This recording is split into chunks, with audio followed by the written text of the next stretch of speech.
السلام علیکم ورحمۃ اللہ وبرکاتہ۔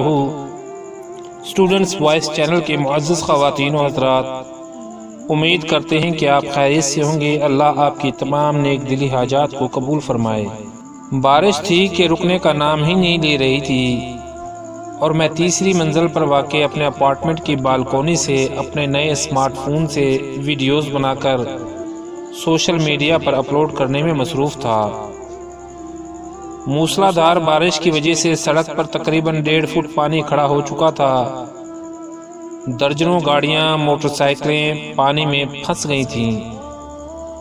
متاثرین مدد کی تلاش میں یہاں وہاں گھوم رہے تھے کہ شاید کوئی ان کی گاڑیوں کو پانی سے نکالنے، آگے دھکیلنے میں مدد کرے۔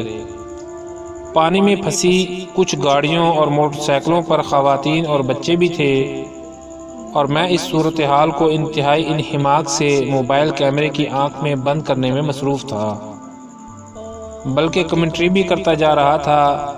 انتظامیہ کی بے حسی دیکھیں، شہری امداد کے منتظر ہیں، مگر کوئی حکومتی اہلکار یا رضاکار ان کی مدد کے لیے نہیں پہنچ رہا۔ مجھے یقین تھا کہ سوشل میڈیا پر میری کم از کم کوئی ایک ویڈیو ضرور وائرل ہو کر کسی چینل کی بریکنگ نیوز بن جائے گی۔ دیکھتے ہی دیکھتے بارش نے طوفانی رنگ اختیار کر لیا۔ گاڑیوں میں پھنسے لوگ اپنی سواری چھوڑ کر پناہ کے لیے ادھر ادھر بھاگنے لگے۔ پانی 2 بلکہ 3 فٹ کی سطح کو چھو رہا تھا۔ بادلوں کی گڑگڑاہٹ سے ماحول اور خوفناک ہو گیا تھا۔ اچانک میری نظر ایک گاڑی پر پڑی جس میں ایک خاتون کھڑکی سے گردن باہر نکال کر مدد کے لیے چلا رہی تھی۔ شاید گاڑی کے دروازے لاک ہو چکے تھے، مگر وہاں کوئی مدد کرنے والا نہ تھا۔ میں نے جلدی سے اپنے موبائل کیمرے کو زوم کیا اور اس خوفناک زدہ عورت کے چہرے کے تاثرات کی عکس بندی کرنے لگا۔ میں نئے موبائل فون کے رزلٹ سے بہت متاثر اور خوش تھا کہ اس کی وجہ سے آج بہت ایکسکلوسیو ویڈیوز بن گئی۔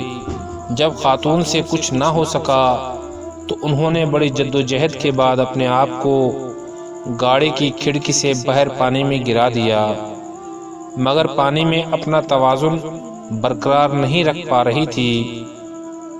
یہ تو اور بھی اچھا شاٹ ہے۔ میں خیالی دنیا میں اپنی اس ویڈیو کو ملک بھر میں مشہور ہوتا دیکھ رہا تھا۔ دل میں یہ خیال آ رہا تھا کہ عنقریب اس ڈوبتی عورت کی لائیو ویڈیو بنانے پر مجھے کتنے ایوارڈ اور انعامات سے نوازا جائے گا۔ ابھی میں انہی خیالوں میں گم تھا کہ شاید گڑگڑاہٹ ہوئی، جیسے زلزلہ آ گیا ہو۔ اس سے پہلے کہ میں سنبھلتا، بالکونی کا فرش جیسے پھٹنے لگا۔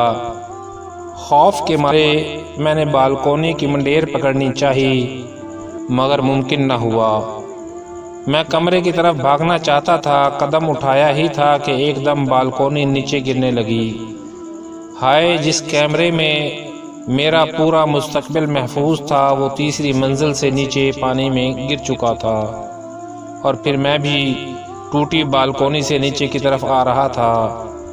گرتے گرتے بالکونی کا ایک سریا میرے ہاتھ میں آ گیا، جس کے سہارے لٹکا میں لوگوں سے مدد کی بھیک مانگ رہا تھا کہ اچانک میری نظر نیچے پڑی، جہاں میڈیا والے اور کئی افراد کے ہاتھوں میں موبائل لیے میری ویڈیو بنانے میں مشغول تھے۔ یقیناً اس ایکسکلوسیو رپورٹنگ اور لائیو ویڈیو سے اپنے چینل یا پیجز کی ریٹنگ بڑھانے کے خواب دیکھ رہے ہوں گے۔ تب زندگی اور موت کی کشمکش میں مبتلا محض ایک سریے کے سہارے لٹکے مجھے احساس ہوا کہ یہ دنیا نہیں ہے۔ والسلام ورحمۃ اللہ وبرکاتہ۔